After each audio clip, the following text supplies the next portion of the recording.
This is the longest backpacking trip I've ever done. On the list of things I expected to see today, a dead horse was not one of them. Persistence is key. Look what I got.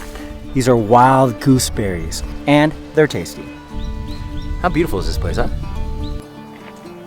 Thank you to Yosemite Conservancy for sponsoring this video.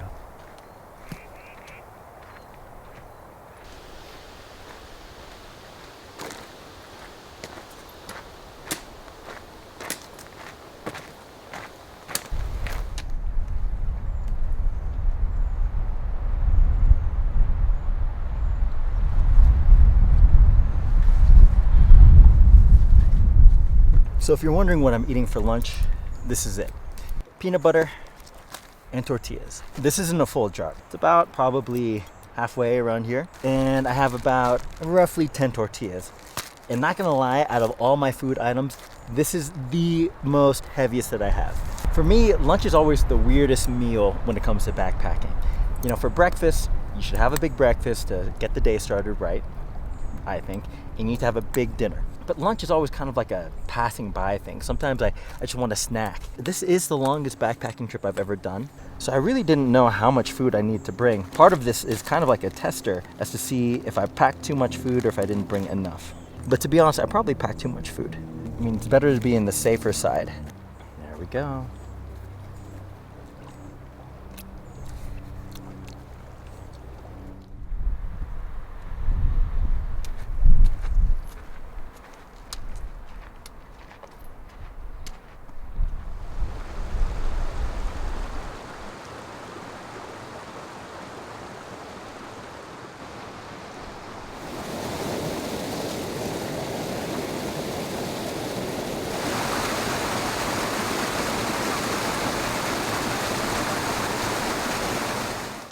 Stopping by because I found a little trail snack.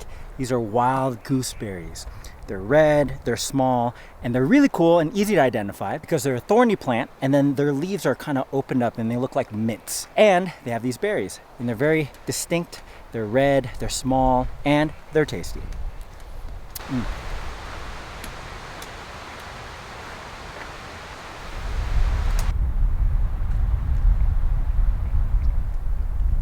So this is an important junction. If I go right, it's gonna hit Peeler Lake. If I go left, I'm going to Crown, and I'm going to Crown. Why this is important is because I'm gonna be here in this exact spot in 4 days. So what I'm doing is kind of called a keyhole loop. I parked my car down at Mono Village, and I walked up here, and then from here is where it diverges to form the loop. So I could either make a right in Peeler and do that loop that way, counterclockwise, or I could make a left, go to Crown, and go clockwise, and that's exactly what I'm doing. Pretty interesting to be here, because I know in 4 days I'm going to be here again.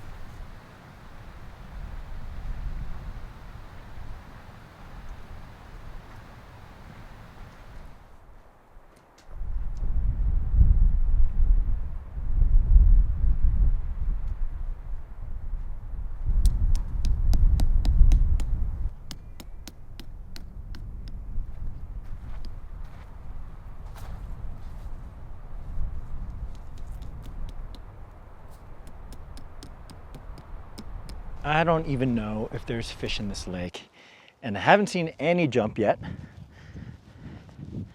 but I thought I might just give it a try. We're already here. Why not throw the lure in a little bit? Might catch something.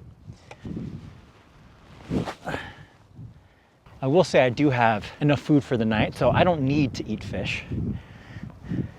So I am just fishing to fish. I pinched the barbs on these hooks, so if I do catch something, it'll be easy to release.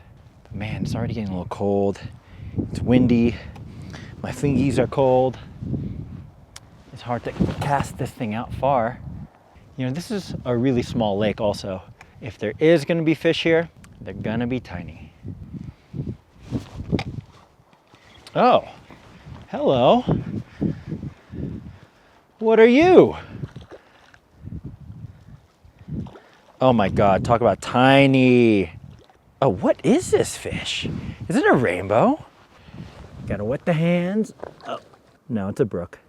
This thing is tiny. Oh, it's really cute, honestly. Let me actually go over to you. I want to be quick. I'll be fast, baby. I'll be fast. Here's the brook. It's tiny, right? Really small.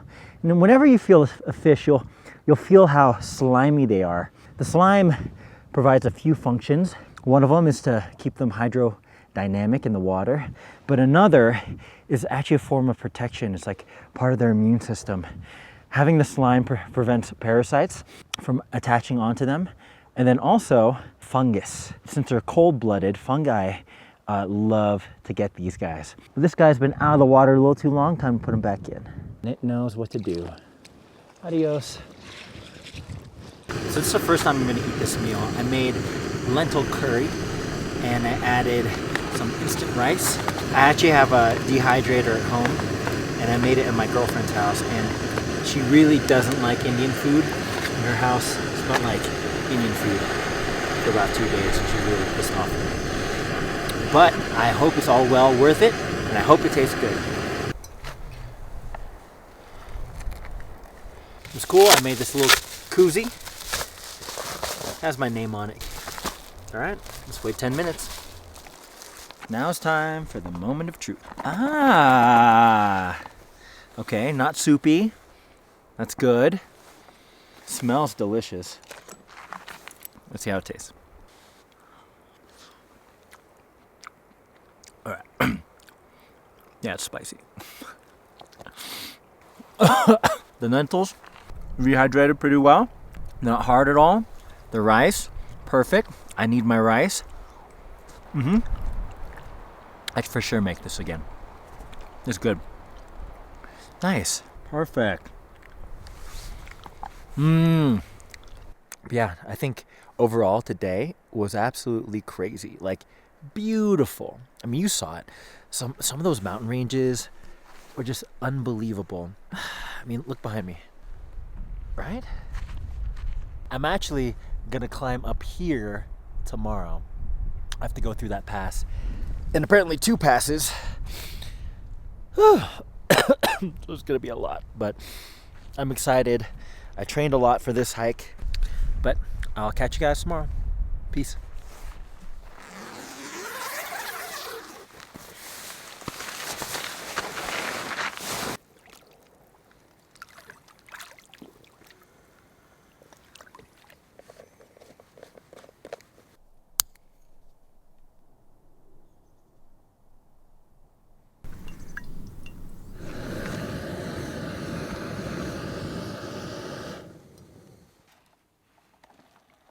I am hungry.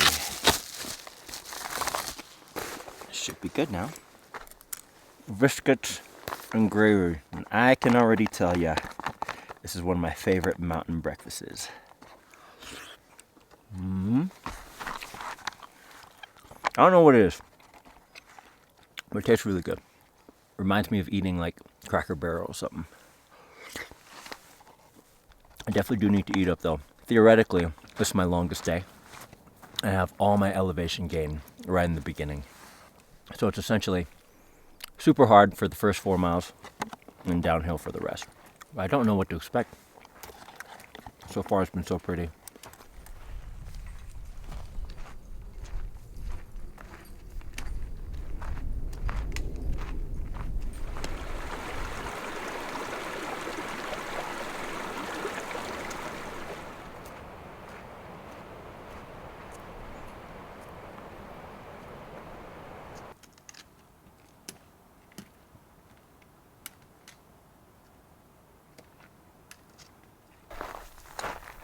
So I'm on top of pass number 1, but I do need water. Decided to stop here, do my little refill in this cool little lake up here in like 10,000 feet elevation.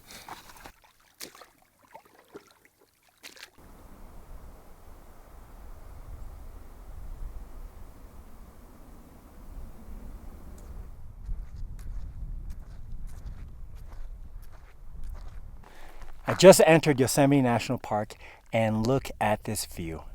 How insane. I mean, this is why we go backpacking. You never would ever have a chance to see this if you didn't hike 15 miles in the wilderness. This is absolutely wild.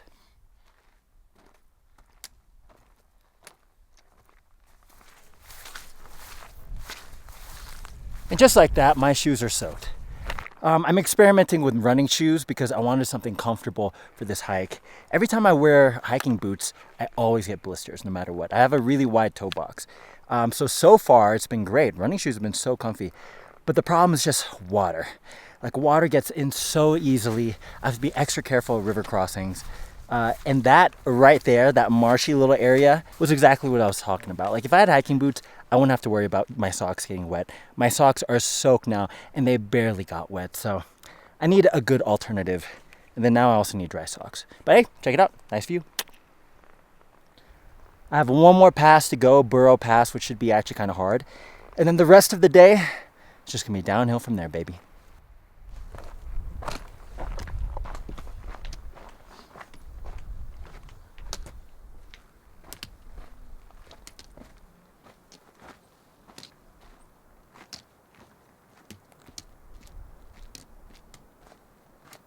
I'd like to take a short break to thank Yosemite Conservancy, the sponsor of this video. The Yosemite Conservancy is a non-profit partner of Yosemite National Park, the park that I'm backpacking through in this video. They work diligently with conservationists, scientists, and volunteers to not only protect these lands, but also educate visitors through guided programs. Thanks to Conservancy donors, over $10 million have been contributed to fund critical projects that keep this place wild. Things like restoring alpine meadows, maintaining over 800 miles of trails, and studying species like the Sierra Nevada bighorn sheep and Yosemite toads. Their guided experiences are so cool. They offer everything from scientist-led backpacking treks, naturalist walks, and custom tours, with all program fees going back to the park that we know and love. I'm so stoked to be partnering with Yosemite Conservancy, and I can't wait to see all the videos we're going to make in the future.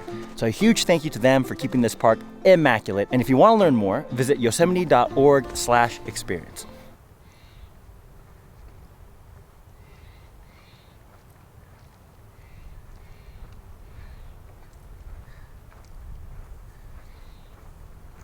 So this plant you see behind me is one of the most poisonous plants you'll find up here in the Sierra Nevadas. And it's not for the reason you think. This plant is called a corn lily. If you ingest a corn lily, of course, you'll see the normal signs of poison like diarrhea, vomiting. But what makes corn lilies especially dangerous and uniquely dangerous is they have an alkaloid in it called cyclopamine. Now, what does that sound like? Cyclopamine. Sounds like Cyclops, right? Well, in the 1950s, a goat herder let his goats out to graze just on wild plants. And that year, when his goats had babies and had kin, a lot of the babies ended up being cyclopes, like cyclopses. And they didn't know what caused it. They thought maybe it was genetic, but they did tests. It wasn't genetic. And they found out that these goats were eating corn lilies. Now, cyclopamine is an alkaloid found in corn lilies, and what it does is it disrupts a biological pathway called Sonic the Hedgehog. Now bear with me here, okay? I'll explain it. So when we start out as a glob of cells, while we're still developing, we're known as undifferentiated cells, right? We're essentially stem cells. We could become any cell we want to. But eventually, as we start developing, cells have a programmed cell destiny. One cell is going to be a skin cell, the other is going to be a liver cell or a heart cell. And they have to migrate to those areas. Now, Sonic the Hedgehog is a biological pathway that helps cells migrate to the right place. So cyclopamine would actually disrupt that biological pathway to where you would normally have clumps of cells that would form eyeballs. It would actually fuse together and form a single eye right in the middle of the skull. And you know, I'm sure I'm showing you photos right now. It's kind of crazy, right? That's a straight up cyclops. Now, these goats wouldn't live for very long. They turn out to have olfactory problems, breathing problems. They would die pretty young. But it makes me wonder, what would happen if a human ate it? Or other mammals? I mean, we're not too different from goats, are we? Moral of the story, don't eat corn lilies. They're found everywhere. You can find them all over the Sierras. They love water. They might have the word corn in it, but don't eat it. It's actually kind of crazy. Behind me is a landslide. I don't know when this happened, but it must have been pretty recent. You can see all the sediment down here in the ground. And the most noticeable tell of a landslide is the water.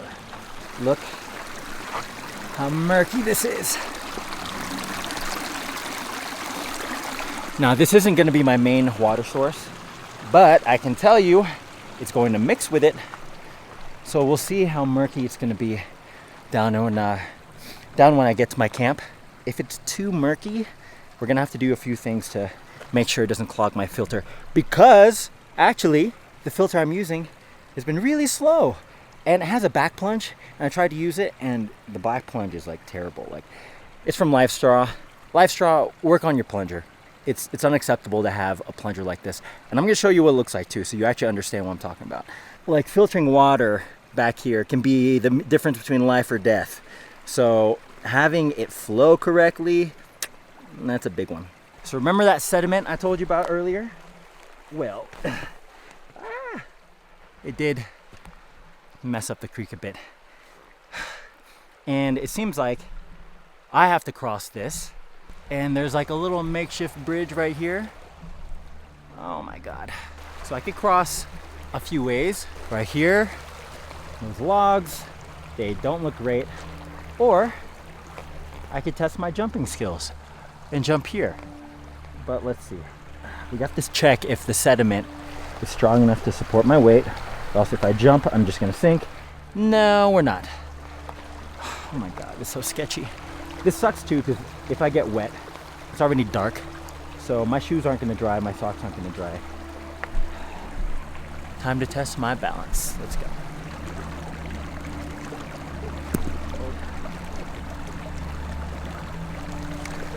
Woo!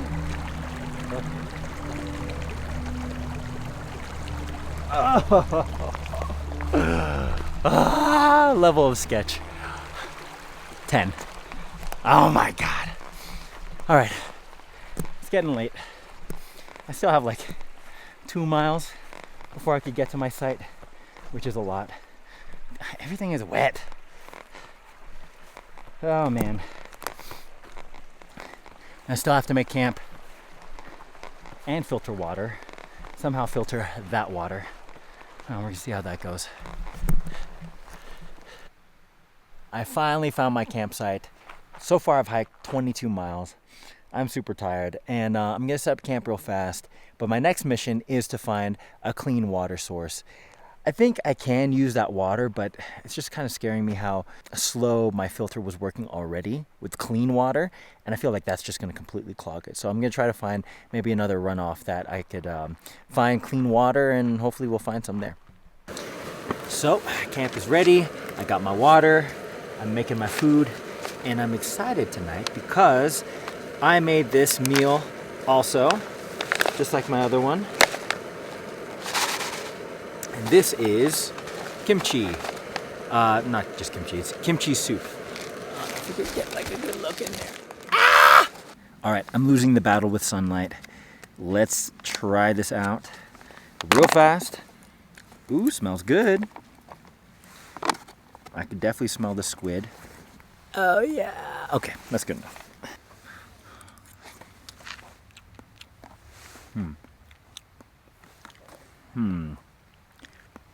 I think the lentils were better.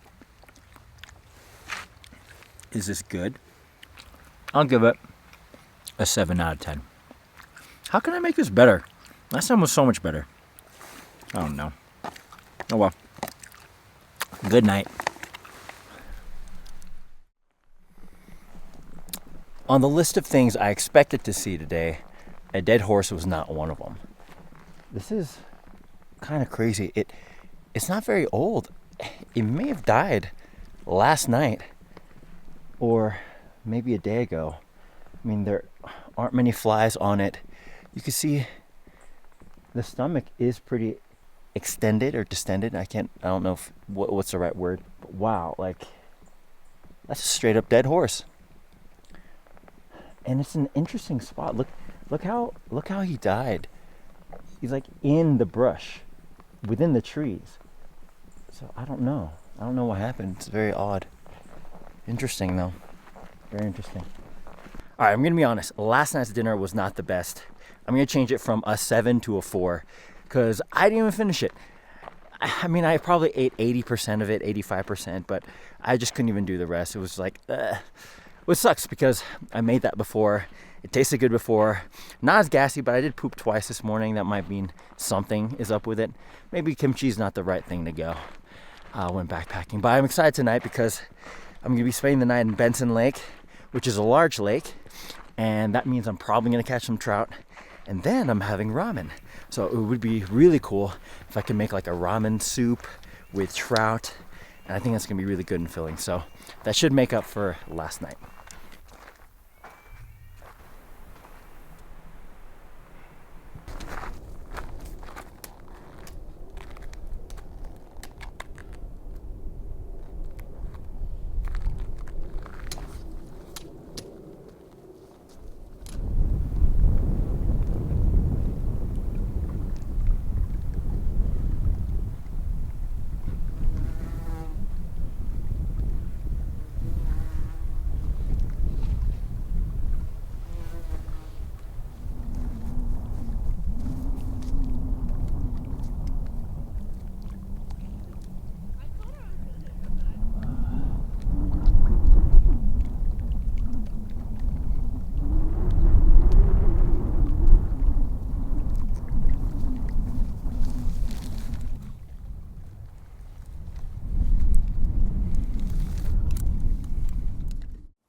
Yo. There's some cool mushrooms up here. Oh yeah? Yeah. Are they growing on a dead tree or they're from the ground? They're from the ground. What color are they? Light brown with speckles. They look like bow leaves. Really? Yeah. Okay, I gotta check it out. Thank you. What you doing up there? I had to poop. Emergency poop. Oh. Climbed way up into the tree. I was like, I'll find enough dirt somewhere up here. You poop right next to the mushrooms? Yeah, Hey Johnny, look at this one. I can't see if they have gills. I haven't picked any yet. I'll pick one. Anita. And Anita. I'm gonna need you to keep telling me what that word is. This is a really cool find. Isn't it cool? Yeah. It's pretty big. So, see this, it has a vulva here. Yeah. It's always a telltale sign of an amanita. Okay. It's a good, sorry. Oh, sorry, yeah. No, you're good. I'm like in your... The shade. Right next to you. Yeah, exactly. I found this. It's like... You pooped right next to this I thing. pooped way up there. Up there. Way up there. See guys? Good to poop away from the lake and you could find these cool mushrooms. Yeah, exactly. Wow. Yeah, amanitas are definitely among the most poisonous mushrooms out there. Yeah. They're kind of old now. Yeah, that one's like getting crusty. Yeah. Yeah. Beautiful though. Yeah, so cool.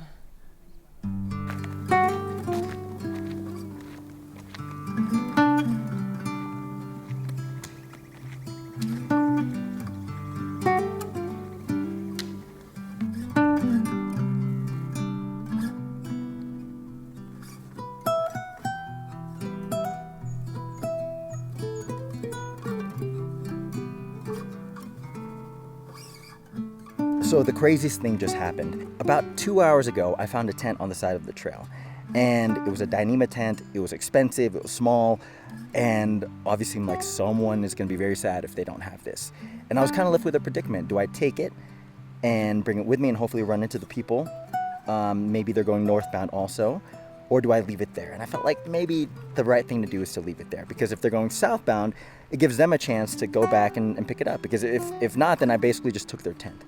My plan A was just to put on like a Facebook group of the Sierra Nevadas and Lost and Found, something like that. So then I ended up taking it and I felt kind of guilty. I'm like, what if I just took someone's tent and they're not gonna have it? 2 hours later, I ran into these two women that were just being frantic. They just set up one tent and put down a footprint and they both looked at me and just said, have you seen a tent? I'm like, yeah, I seen a tent. And they're like, where is it? I'm like, it's in my backpack. And I'm like, oh my God, where was it? And it was like miles and miles ago. And they would have had to climb 2,000 feet elevation just to pick it up. It would have been such a hassle.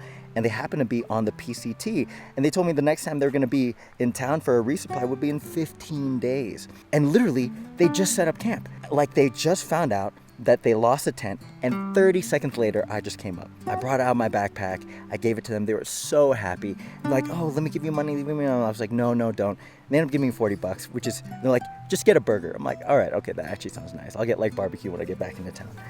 It's just wild. And I took this picture with them. They're so sweet.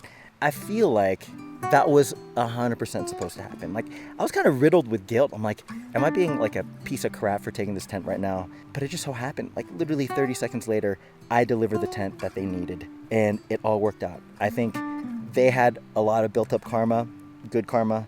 I had a lot of built up good karma. And that's just the way it happened. I think it was always meant to be. You know, I don't know if that's going to happen every time you find something on the trail, but I think it just goes to show, trust your gut, and it'll all work out in the end.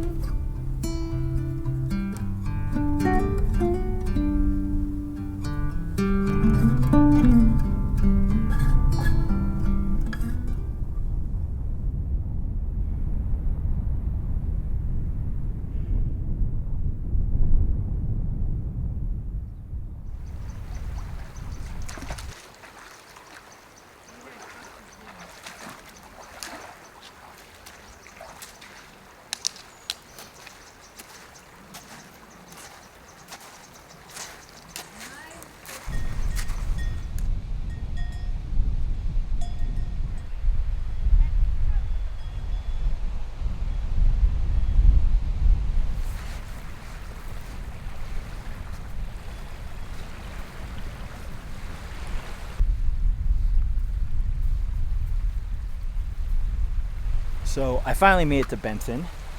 This lake is gigantic. I was not expecting this at all. I wanted to go fishing, so I'm gonna throw a line in, and I was honestly expecting to catch a fish today. But there might be a problem with that because of the size of this lake. It is true that usually it's easier to catch fish if you're up in higher elevation, because I don't really see fishermen too often, so they're kind of more dumb. So I have to say, the problem with this lake is so big, you kind of have to actually take account in location. Are you going to be in the right location where the fish is? And that's going to be a little bit harder. Also, the deeper the lake, the deeper the fish. So I think it's a good time to go fishing right now. It's not really a guarantee like all the smaller lakes I've been going to. But I'm hoping. I actually hear they have rainbow trout in this lake. So if there's rainbow trout here, that means that this lake was stocked in a very cool way. They had an airplane. Oh God. That means they had an airplane and they dropped the trout like Operation Dumbo Drop from the airplane without stopping, no nothing. Yeah, it's true. Some trout die, but some don't. The ones that don't end up repopulating this lake, and now you have rainbow trout. Well, why put rainbow trout up here? Well, it's to bring fishermen like me. The fishing industry brings a lot of tourism to these parts.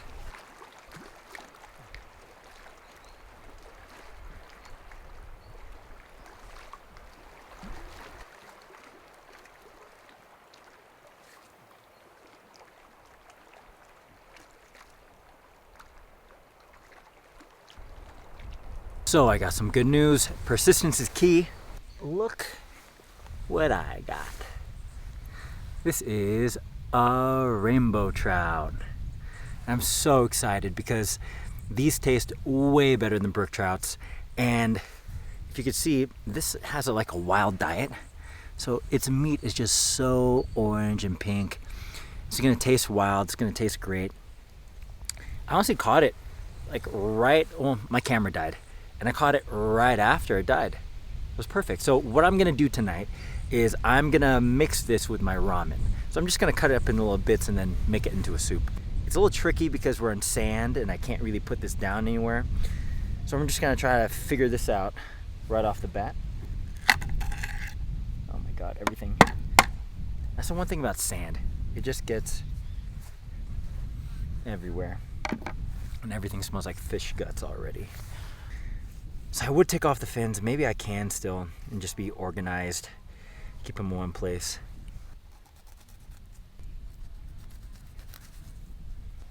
There's so many ants here too. I'm gonna take off, this is the caudal fin. Let's take this one off first. Cut through the spine. Bam. Now I'm just gonna cut this into pieces. This is probably gonna be the boniest ramen I've ever had. But I don't care because I haven't had like animal meat for a meal in like 4 days. So I'm really excited about this. And last night sucked with my kimchi. So this is gonna be a million times better. See the color of that? I always like get crazy when I see this is like basically like salmon, right? You don't see trout like this. You buy trout at the store, it's all white, and that's because they're stocked trout. They're all fed like nasty pellets. This is eating bugs all day every day. I honestly would normally eat the head, or at least cook it with the soup, but I am limited in space for this bowl, so we're gonna have to leave it out, unfortunately. And there we go. I'm gonna make this a soup, and I'm gonna cook ramen in this, so I have to make sure I have enough water for everything.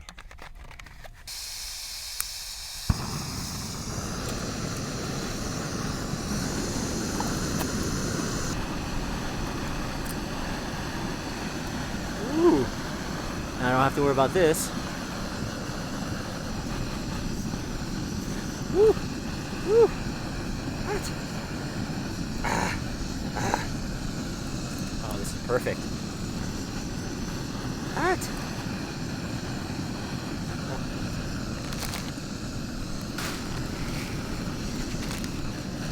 Of course, we're eating shin ramen, nothing but the best.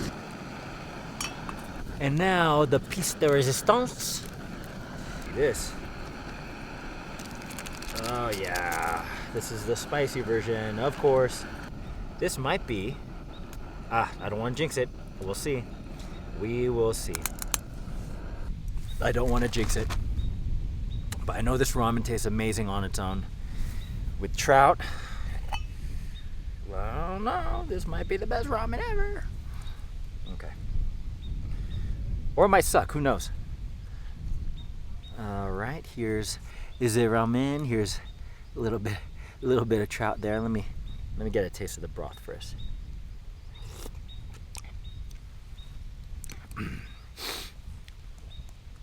Already a million times better than the kimchi. Like a million.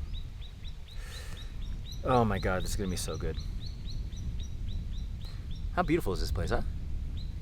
How many times have I said that this trip? I think it's your sign to go backpacking and go on this route. All right, noodles first. All right, bomb. Okay, I did remove a lot of the bones from the trout, but I know there's like a lot of hidden bones. Whatever. Here we go.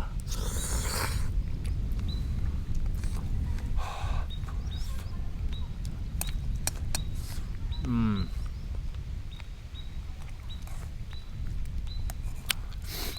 It's so nice to have warm meat. You know what I'm talking about? I mean, I like backpacking meals, but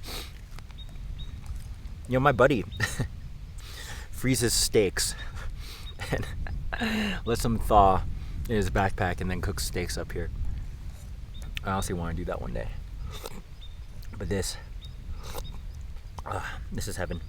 And I think I need to for sure eat all of this, because I did not even finish my dinner last night. I was running on fumes today. But I'm for sure finishing this. This is amazing.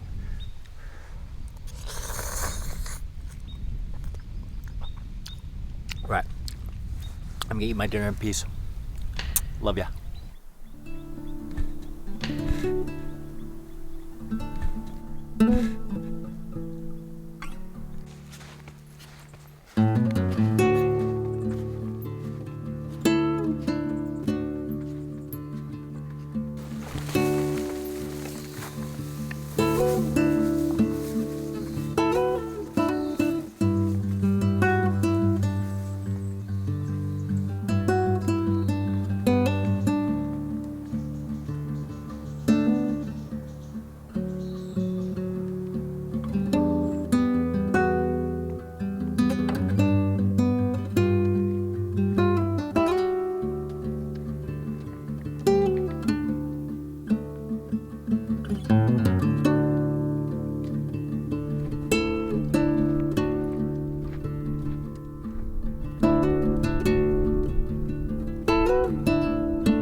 another interesting happened is I found out what happened to that horse. It's actually kind of sad. So that horse was part of a pack of another horses and mules that transport goods throughout the High Sierra line. And I talked to two of the people who were running it, and they told me they left the horse alive because it had twisted its guts. There's like a word for it. I've never heard of it. But I guess a horse can twist their guts and then eventually die. So it was acting all sick. It couldn't really move. But he made the judgment that let me just let the horse live because it could make it. I guess he's done it before, and the horse found its way back home and it was fine. So he brought the horse up the hill, and that was the last time he saw it. And it turns out that the horse went all the way down to the hill right next to the trail and just died right there. And I was right. It probably died within the 24 hours or within even that morning because it was so fresh. It's sad because he didn't know it died. So I told him that it died, and I found out his name was Thunder, which kind of made it a little more sad now putting a name to the horse. But rest in peace, Thunder. Another thing he told me that I found interesting is you can't just leave a dead carcass of a horse next to the trail. That's not allowed, and he's probably going to get in trouble for that. What you're supposed to do is either cut it up into 4 pieces and spread it out, or blow it up with dynamite. And the reason being is because it's such a huge bear trap, right? Like any bear who smells that carcass is going to want to eat it. And that's right next to a campsite too. So I don't know. Well, I hope I don't hear anything, but I'm definitely going to look it up and see what happens with this horse. Ended up being more of a predicament than I thought.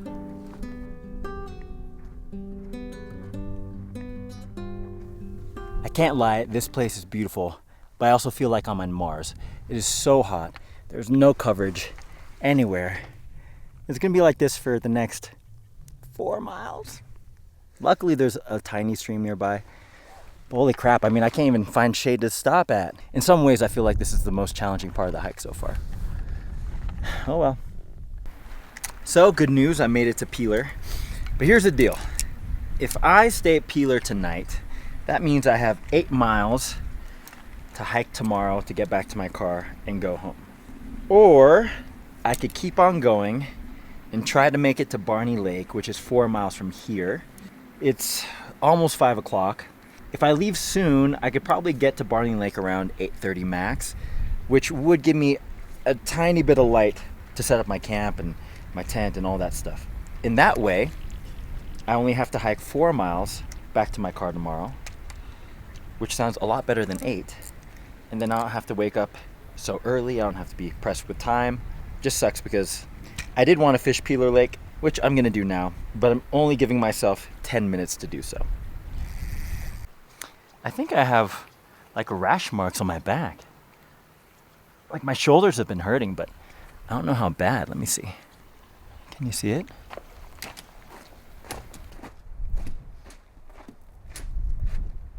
Hey guys, remember this sign? Like I said, 4 days from now, I'm gonna be back here. And this like wave of joy just hit me. I don't know, like it's a crazy feeling. I didn't say this yet, but I was supposed to do this trip with 2 other friends. And for not unforeseen, something came up where they had to cancel. And they canceled about a week ago, but it was definitely worth the cancel. It was actually really good news. But now I had the choice whether to do this whole trip by myself. And I was really scared, honestly. I've never done anything close to 55 miles alone or with anybody. And I don't know, it was very scary. It was a scary thought. I asked my dad, asked my girlfriend, like if I should still do it. And they had their reservations. They kind of leaned to the no, but I really trusted my gut, and I trained for this. I really wanted to do it, and now I'm gonna end up in my last leg in Barney Lake, and I mean I'm basically done. And it's a crazy feeling. Like it didn't really hit me until I saw that sign that I'm like back here. I did a giant freaking loop. That thing is huge. I mean, let me see the mileage right now. I've done 48 miles. It's like unfathomable to me. I think people see me and they just assume I'm like super fit and I could run a marathon or I'm a really fast backpacker, but I'm not. I'm actually really slow. For a long time, I hated cardio.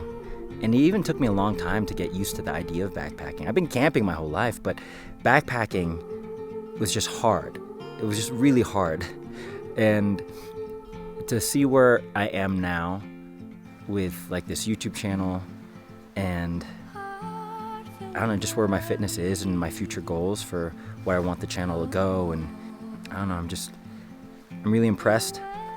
And honestly, part of me just doesn't really believe it. It's really crazy, but I don't know. I have like this feeling of happiness that I can't really describe right now. It's a good feeling.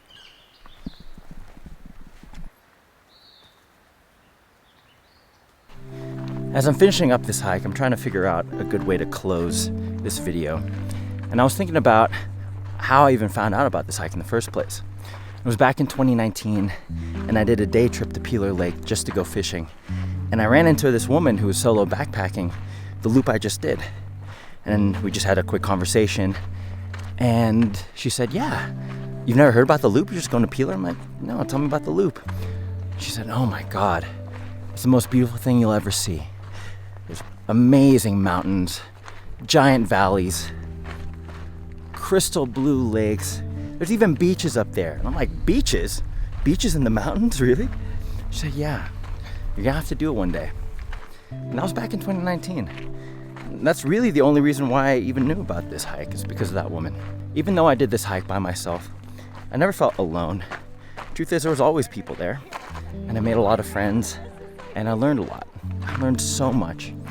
And really what we are is just people trying to go up into the mountain and maybe escape the real world, connect with nature, get some good exercise. But in the end of the day, we end up finding each other. I think that's an aspect of backpacking that people really take for granted. And to me, that's another beautiful thing about backpacking. Not only do you get a chance to discover yourself, you discover people that want the same thing you do. And it's a great feeling. Thank you so much for watching this video. I want to give a huge thank you to all my Patreon subscribers. We have Kang, Joe, and Honey. Thank you so much for subscribing. These videos take a lot of time to plan and produce, and I wouldn't have been able to do this without my Patreon subscribers. So if you like this content, if you want to support me and my channel, and there's different tiers, and I'll give you a shout out in the end. Thanks for considering, and thanks for watching.